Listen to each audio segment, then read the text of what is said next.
Bienvenue sur Mosaïque Cristal. En dernière partie, nous redécouvrons dans l'émission En Immersion le quotidien de Aurore Chalamer, infirmière libérale depuis 8 ans sur Sarreguemines. Mais tout de suite, place à l'actu.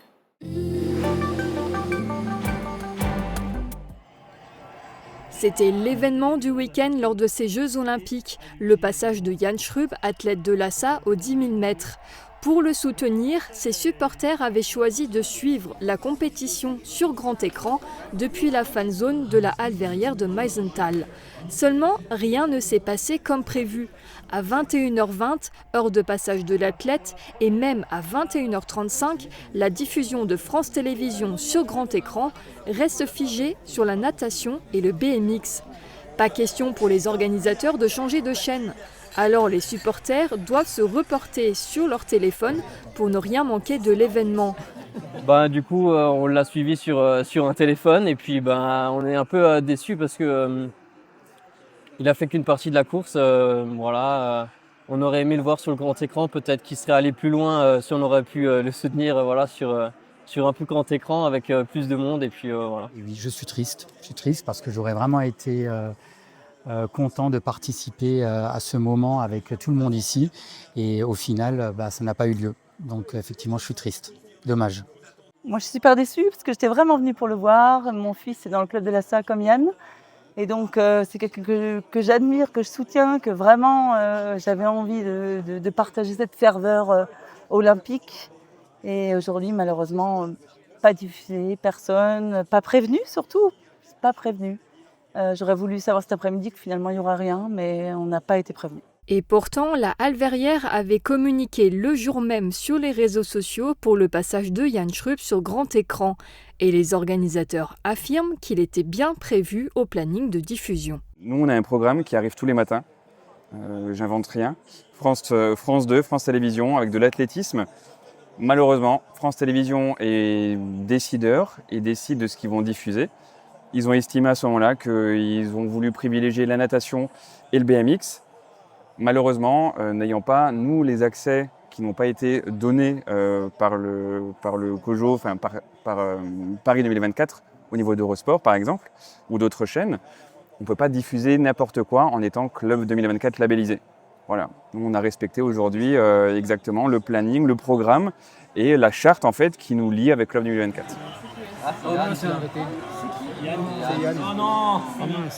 Un couac organisationnel qui tombe très mal quelques jours à peine après l'ouverture de la fan zone. Actuellement, les Jeux Olympiques sont dans toutes les têtes et cela s'est confirmé ce week-end à Beach où la municipalité avait choisi cette année cet événement sportif planétaire comme thématique pour ses estivales. Les visiteurs et notamment les jeunes ont eu la possibilité de découvrir toutes sortes d'activités sportives au centre-ville ou encore au parc du Stadtweiher.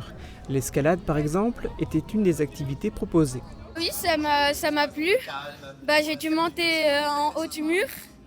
Voilà, c'était bien, faut monter les prises et tout, faut essayer de pas tomber quoi. J'ai réussi à monter jusqu'en haut, voilà. Je suis fière de moi. Le sport peut aussi parfois se transformer en art, c'est le cas avec le foot freestyle. Ce week-end, la compagnie DSO proposait des démonstrations et des initiations. C'était super bien, ils ont fait des figures que nous, à notre âge, on n'arriverait pas à faire et que peut-être en grandissant, on y arriverait. En tout cas, c'est ce que tu souhaiterais faire ? Ouais, peut-être, mais c'est pas sûr que j'arrive à tout. La boxe aussi faisait partie des disciplines présentées, un ring avait été installé en plein milieu du centre-ville. L'esprit olympique a également inspiré le club philatélique et numismatique du Pays de Beach. Non seulement il a créé un timbre inspiré des JO, mais en plus il proposait aux visiteurs un défi, recouvrir de timbres toute la surface de cette flamme olympique. Des incontournables des estivales étaient également proposés, comme le marché artisanal, commercial et associatif, la fête foraine, le studio photo de Théo, une déambulation musicale ou encore un spectacle sonore et visuel proposé par Visual Performers.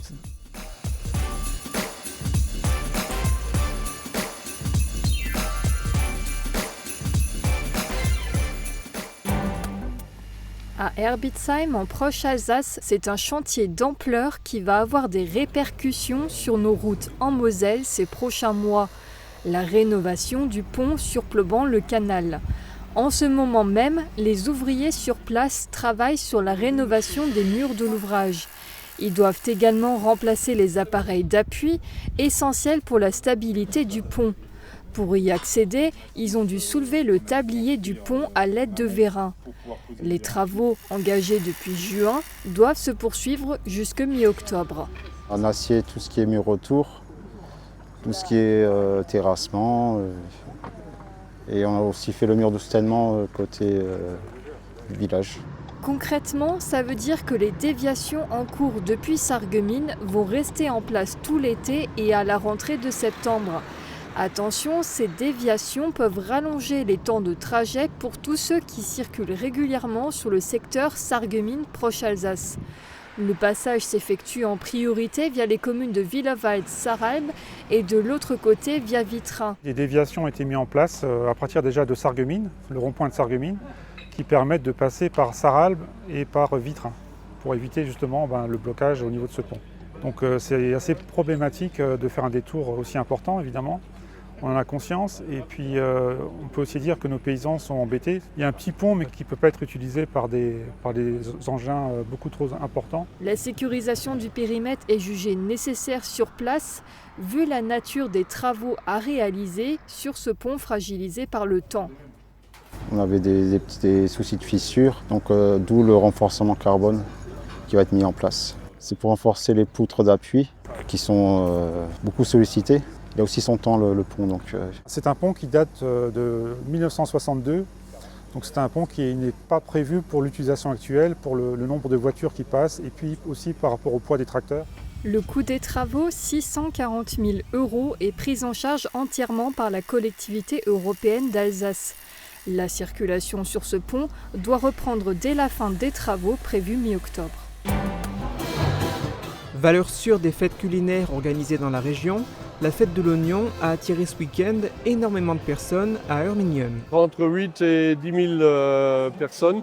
Il y a une fréquentation exceptionnelle samedi soir et là le chapiteau est déjà bien rempli.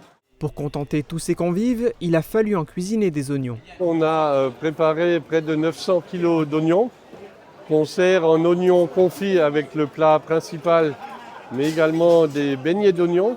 Beignets d'oignons, on est autour de 6000 portions qui sont préparées. Et alors l'originalité de notre fête, c'est la distribution gratuite de soupe à l'oignon qui peut être dégustée les 2 soirs. Et là, on prépare à peu près 1100 litres. Des quantités gargantuesques, mais il y avait du monde pour tout manger et parmi les amateurs d'oignons, des danseurs qui ne se faisaient pas attendre pour occuper la piste. Tout au long du week-end, des groupes musicaux se succédaient pour assurer l'ambiance de cette fête de l'oignon qui fêtait ce week-end son 30e anniversaire et les organisateurs ne comptent pas s'arrêter en si bon chemin. On signe déjà pour une dizaine d'années et c'est vrai que la dynamique en termes de bénévolat ne s'essouffle pas. Ils sont plus de 350 à se mobiliser pour assurer la réussite de l'événement. Il y a un gros travail des bénévoles dès le vendredi pour préparer déjà les oignons confits, les tartes à l'oignon. Et le samedi matin encore. Et une fois le samedi soir, on est dans le vif du sujet. Et là, on réchauffe ici tous les plats qui sont préparés et servis par les bénévoles. Une affaire qui roule avec des centaines de personnes engagées et prêtes à remettre le couvert dès l'année prochaine. Valoriser le département à travers ses cours d'eau. Pour protéger la rivière Mosellane et renforcer la cohésion entre les acteurs locaux, un plan a été mis en place. En partenariat avec la région Grand Est et la Meurthe-et-Moselle, son objectif est de promouvoir la gestion de la ressource en eau, mais pas seulement. Le but, c'est en fait de mieux faire connaître la richesse, mais aussi la fragilité de cette rivière auprès de la population, des habitants, mais aussi des touristes, des gens de passage. Ils prennent conscience de toute sa valeur, de tous les services aussi qu'elle nous apporte, et qu'ils la respectent davantage. Pour faire face au réchauffement climatique, ce plan national doté de 53 mesures devrait permettre d'accélérer la transition écologique. Un appel à projet autour de cet axe, ouvert à tous, a aussi été lancé. Et donc c'est de dire, vous avez une idée, vous avez une envie, et que vous soyez un acteur individuel ou en tout cas, disons, citoyen, on va dire, associatif, économique ou institutionnel, eh bien, il y a une place dans cet appel à projet parce que c'est l'ensemble des aspects de l'eau, puisque l'eau, elle est unique, mais à multi-usage. Ce qui compte, c'est qu'elle soit, comme on l'appelle, la Moselle en commun, c'est que ce ne soit pas une appropriation, que ce ne soit pas une secte dans un sens ou dans un autre, c'est que ce soit vraiment un travail en commun. Des projets artistiques autour de la pêche ou du nautisme ou encore le développement des sports et activités aquatiques, le tout pour une enveloppe. Que nous réserve la météo ces prochains temps? Découvrons-le ensemble. Couverture, crépissage, peinture et isolation. Avec Modern Habitat, votre maison sera belle et confortable par tous les temps.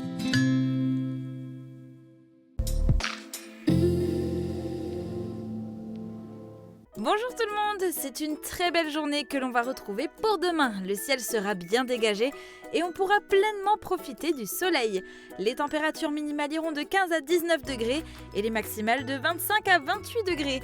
Demain nous fêtons les Octaviens et il fera jour de 6h10 à 20h56. Passez tous une belle journée et à demain.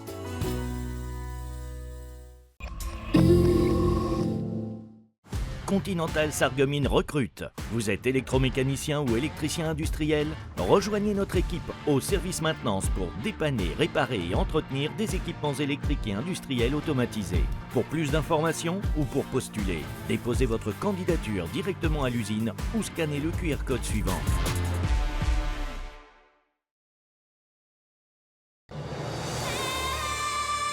Les 10 et 11 août prochains, ne manquez pas Vita Romana au parc archéologique européen de Bliesbruck-Ranheim. Au programme, camp de reconstitution romain et gaulois, démonstration de Jeux olympiques antiques, spectacles et ateliers. Pour cette nouvelle édition, assistez le samedi 10 août à 2 concerts organisés dans le cadre du Festival des Nuits Celtiques. Plus d'infos sur archeo57.com. Le festival Les Étendards, nouvelle édition, spectacle, concert, cinéma en plein air du 6 juillet au 31 août. Profitez de nombreuses animations gratuites tous les week-ends. Ne manquez pas l'événement de cet été. J'ai toujours peur d'abîmer mes appareils auditifs lorsque je fais mon jogging ou quand je fais mon jardin. N'ayez crainte, notre nouvelle gamme de produits auditifs tout-terrain a été conçue pour résister aux chocs, aux rayures et à l'eau. Vous pourrez donc pratiquer vos loisirs et vos activités tout en portant vos aides auditives.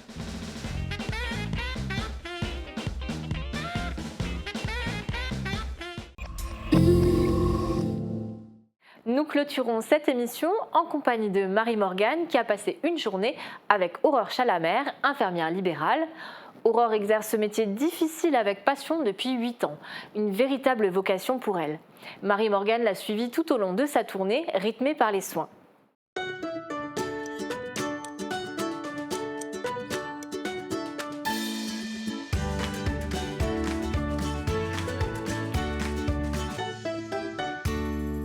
Bonjour à toutes et à tous, je suis ravie de vous retrouver pour ce nouveau numéro en immersion.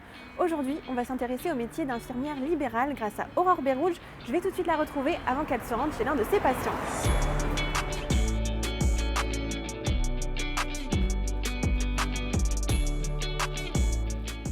Aurore, bonjour. Bonjour. Alors, merci beaucoup de nous permettre de découvrir ce métier d'infirmière libérale.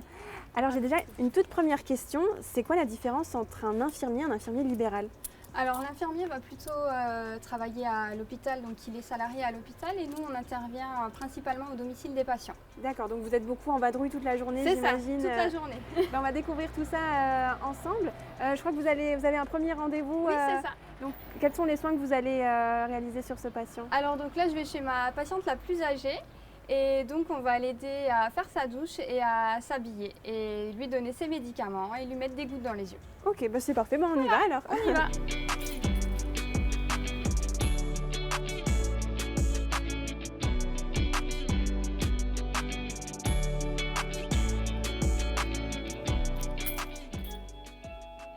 Bonjour. Bonjour. Ça va? Bonjour. Oui, ça va. Bonjour. Allez, on fait comme d'habitude, hein? Tenez. Hop. Merci. De rien. Donc là, c'est des soins que vous devez faire tous les jours? Oui, on vient tous les jours, matin et soir chez elle. D'accord. Ouais, 2 fois par jour. On y va?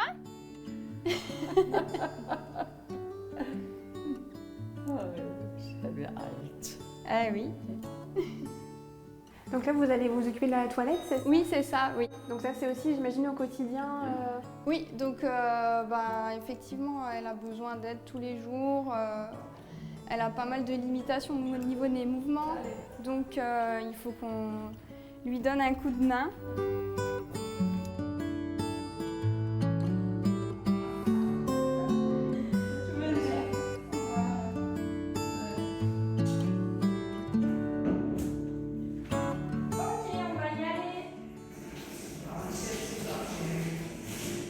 Quels sont les motifs pour lesquels les gens font appel justement à des infirmiers libéraux? Donc alors c'est pour à peu près tous les soins infirmiers, donc c'est autant pour les soins d'hygiène comme on a vu ici, ça peut être des pansements, des injections, des perfusions, des aides avec des systèmes d'alimentation, à peu près tout. D'accord. Donc il y a vraiment tout un panel de choses. Large, donc ça peut être soit des enfants, des personnes âgées, des jeunes adultes malades, il y a vraiment de tout, des prises de sang, c'est varié. Ok, donc là on a fini avec cette patiente. Fini, oui. Donc du coup c'est parti pour le prochain rendez-vous, c'est ça? C'est parti pour le suivant. On y va. Vous nous appellerez quand vous rentrez et que vous saurez quand est-ce qu'il faut qu'on vienne faire les soins? Oui, pas de problème, j'attends votre appel. Merci, bonne journée. Ça vous arrive d'avoir des patients ponctuels qui font appel à vous un certain nombre de fois dans l'année ou vraiment sur une courte période, mais vous avez aussi des patients chroniques, j'imagine. Est-ce que ça permet, contrairement à l'hôpital, d'établir une relation aussi un peu avec eux, d'être plus proche? Oui, bah, du coup c'est tout à fait ça. On a autant des patients en ponctuel pour des injections ou des pansements. Mais après, c'est vrai qu'on a quand même une grande majorité de patients qu'on suit au long cours avec des visites plusieurs fois par jour. Donc moi, il y a des patients, ça fait 7 ans que j'y vais. Donc forcément, on connaît leur famille, leurs enfants. Donc on crée forcément plus de liens qu'avec des patients à l'hôpital qu'on voit juste le temps de l'hospitalisation. Là, on rentre chez eux, dans leur domicile. Donc forcément dans leur intimité avec leurs problèmes et leur famille. J'imagine pour eux, parce que c'est parfois des personnes isolées, que ça leur fait du bien aussi d'avoir une visite tous les jours. Je pense que vous êtes parfois leur seule visite ou presque. Oui, c'est ça. Il y a pas mal de patients, on est la seule visite. Donc effectivement, ils vont nous raconter tout leur petit quotidien. On va des fois les aider pour changer leur démontre, faire les ampoules quand elles fonctionnent plus, ce genre de choses. Donc après, c'est sûr que quand on est la seule visite du jour et que n'y arrive plus, c'est difficile de dire non ou de laisser quoi. Je suis en compagnie, hein? Bonjour. On peut vous dire, si vous lui téléphonez et lui dire qu'est-ce qu'il doit faire, qu'est-ce qu'on peut faire pour regarder la télé. Ok, je vais lui demander. Je vous donne le numéro de téléphone. Mais je crois que je l'ai, non? Ah, ça c'est bien. Ah, d'accord. Ils étaient ensemble. Et vous savez qu'est-ce qu'ils ont dit? Quoi? Oui. Mais c'était plus pareil. D'accord.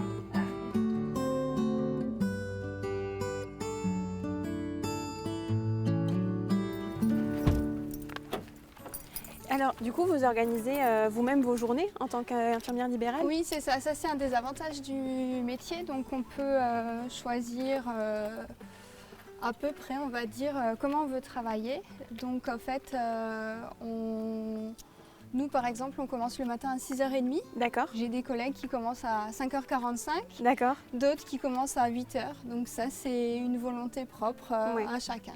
Et vous pouvez quand même avoir des horaires un peu à rallonge, parce que vous avez dit la patiente qu'on a vue juste avant, vous allez la revoir ce soir? Oui, on a des longues journées, effectivement. Donc la majorité, il faut qu'on y aille et dans la matinée et dans la soirée. Ok. Donc c'est vrai qu'on travaille en coupé.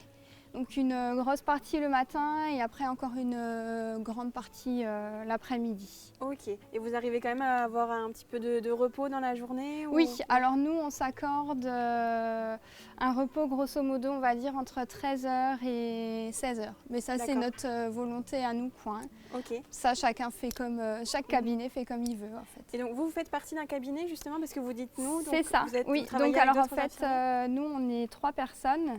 Donc j'ai mon associé qui arrête là au 31 août.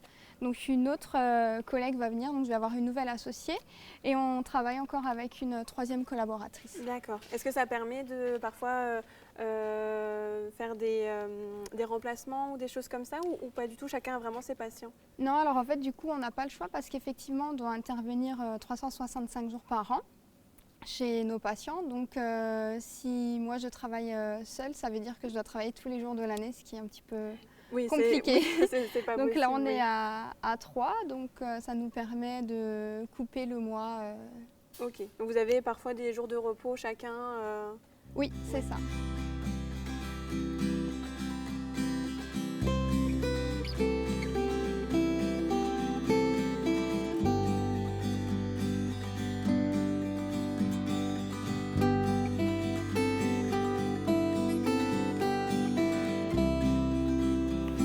Elle est toujours souriante. Oui. Je sais pas comment elle fait. Oh bah. Je sais pas. C'est vrai que c'est pas désagréable pour des patients d'avoir quelqu'un de souriant. Bah oui, j'imagine. Bah, je pense qu'il faut, hein, parce que si C'est pas un métier facile que vous avez. Hein. Ça, je suis d'accord. Aurore, je voulais qu'on parle un petit peu de votre parcours. Donc j'imagine que vous êtes passée par l'IFSI d'abord, c'est ça? Oui, c'est ça. Donc j'ai fait l'école d'infirmière à Sarreguemines. J'ai obtenu mon diplôme en 2012. Ensuite, je suis allée travailler 2 ans à Haute-Pierre en service de médecine générale. Après ça, je suis partie 2 ans à Forbach chez un prestataire de service. Donc j'ai fait de la livraison de matériel à domicile et de l'éducation aux patients et aux infirmiers. Aux infirmiers libéraux du coup, j'ai fait du conseil et après ça donc, je me suis lancée en libéral. Donc là ça fait 7 ans que j'évolue sur la ville de Sarreguemines. Et pourquoi cette décision de se mettre en libéral justement? Parce que je voulais revenir à des soins, donc c'est vrai que chez le prestataire je faisais moins de soins et j'avais envie de revenir à des soins et j'avais pas envie de me renfermer dans les couloirs d'un hôpital. Donc là je me dis que vadrouiller avec ma voiture à droite à gauche c'était le bon compromis. Et est-ce qu'il y a des conditions justement pour être libéral? Alors pour exercer en libéral, il faut avoir d'abord travaillé 2 ans en service de soins, donc à l'hôpital, avant de pouvoir s'installer. Ok, d'accord. Sinon c'est tout. Après les 2 ans, on peut... Oui, voilà. Après, Okay. il suffit de passer une convention avec la sécurité sociale. Mais actuellement, sur le secteur, on est en zone qui s'appelle surdotée. Donc, un infirmier libéral ne peut plus s'installer. Il faut d'abord qu'il y ait un infirmier qui s'en aille pour qu'un nouveau puisse s'installer.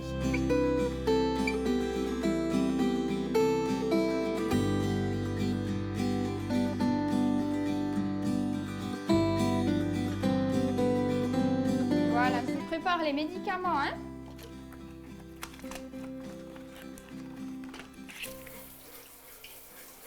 Oh, j'ai fait de la confiture. Oui. Pomme, rhubarbe et citron. Est-ce que vous voulez la goûter? Ah bah oui. Je vous donne un pot. Ouais. Elle n'est pas trop épaisse, hein, mais j'aime pas les confitures quand ils sont trop épais. Ah oui, oui, oui. Voilà, je suis prête. Vous viendrez demain de nouveau. Oui, demain, oui. Oui, c'est bon. Quand on est par exemple infirmier à l'hôpital, on travaille en équipe avec des collègues, etc. Là, finalement, vous travaillez toute seule, même si vous avez des collaborateurs. Est-ce que justement ce travail en équipe, c'est quelque chose qui peut vous manquer un peu dans votre quotidien? Ou au contraire, ça vous convient? Moi, pour l'instant, ça me manque pas spécialement. Je vis bien comme ça, mais c'est vrai que parfois, on aimerait quand même être rassuré, avoir un avis. À l'hôpital, si on n'arrive pas à une prise de sang ou quoi, on a vite fait d'appeler une collègue. Alors que là, on est seul et je le dis souvent aux étudiants, quand on s'en va, il faut toujours être sûr qu'on n'est pas passé à côté d'un signe d'alerte et que le patient va bien. Et donc, c'est vrai que ça demande de la concentration au quotidien, mais après, cet esprit d'équipe ne me manque pas spécialement. Est-ce qu'il y a un peu plus de responsabilité, justement, vu que vous êtes toute seule, il n'y a pas quelqu'un d'autre qui va passer forcément après, comme à l'hôpital, par exemple? Oui, il faut faire preuve quand même de beaucoup d'autonomie et d'organisation. Il faut savoir faire face à un imprévu et gérer les situations d'urgence pour lesquelles on a souvent un soutien de l'équipe ou du médecin à l'hôpital. C'est vrai qu'à domicile, il faut quand même être plus autonomes. Ça vous fait du bien de les voir tous les jours aussi? Ah oui, Oui. ah oui. Vous savez, on se trouverait vraiment seul autrement. Parce que, bon, j'ai mes enfants qui viennent, mon fils vient tous les matins, mais c'est différent, c'est une femme. Oui. Voilà. Oui, vous pouvez aussi discuter, raconter un petit peu votre quotidien. Oui, mais non, on passe bien. Oui, on discute bien. Oui.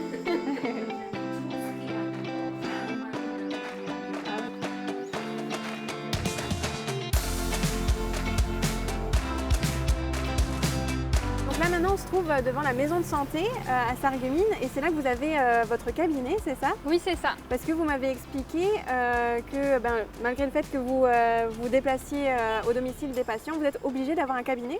Oui, c'est ça. C'est une obligation légale donc d'avoir un cabinet pour accueillir le public donc aux normes de personnes handicapées. D'accord. Et ça arrive régulièrement que vous ayez des patients au cabinet? Non, c'est très rare.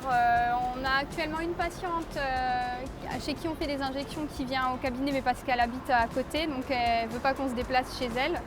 Ça arrive de temps en temps quand des gens sont en vacances et qu'ils ne veulent pas déranger les personnes chez qui ils sont en vacances. Mais c'est vrai qu'actuellement, sinon, on fait principalement du domicile. Ok, on va aller voir quand même oui, on y va. Le cabinet.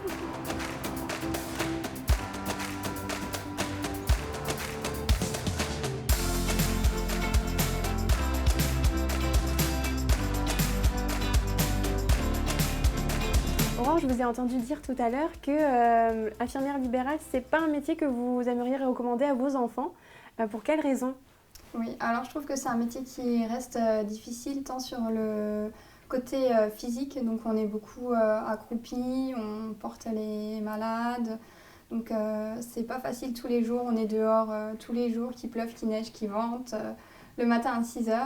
Après, sur le côté psychologique, il y a aussi un versant qui n'est pas facile avec le fait de soigner au quotidien des gens malades, voir certaines personnes auxquelles on s'est accroché partir. Et donc, il y a tout un côté aussi administratif qui est lourd et stressant, donc avec les autorités, la sécurité sociale qui effectue des contrôles, pour vérifier qu'on est bien dans les clous, etc. Donc c'est vrai que je trouve que c'est quelque chose qui est très prenant et qui n'est pas toujours facile au quotidien, on va dire. Et malgré ces aspects négatifs, on le voit, vous avez le sourire, vous prenez du plaisir à faire ce métier. C'est quand même une activité qui vous anime au quotidien? Ah oui, complètement. Il n'y a pas un soir où si je travaille le lendemain, je ne vais pas me dire le soir, oh là là, demain je travaille. C'est vrai que j'y vais toujours avec plaisir et j'ai hâte tous les jours de retrouver mes petits patients qui me racontent leurs petites histoires. C'est vraiment quelque chose qui me plaît. Mais en tout cas, ça se voit. Je pense que les téléspectateurs ont pu le voir aussi dans les images, que c'est vraiment un métier fait pour vous. Donc merci beaucoup de m'avoir accueilli pour découvrir votre activité. Et je vais vous laisser repartir parce que je crois que vous n'avez pas fini votre journée. Oui, c'est ça, j'ai encore beaucoup de travail devant. Vous avez des rendez-vous jusqu'à quelle heure? J'en ai jusqu'à 20h30 si tout se passe bien. Ok, on va vous laisser et encore merci de nous avoir accueillis. C'est gentil, merci. Voilà, j'ai laissé Aurore terminer sa longue journée qui est loin d'être terminée. J'espère que cette émission vous aura permis d'en apprendre plus sur son métier. En tout cas, merci de nous avoir suivis et moi je vous dis à très bientôt pour un nouveau numéro en immersion.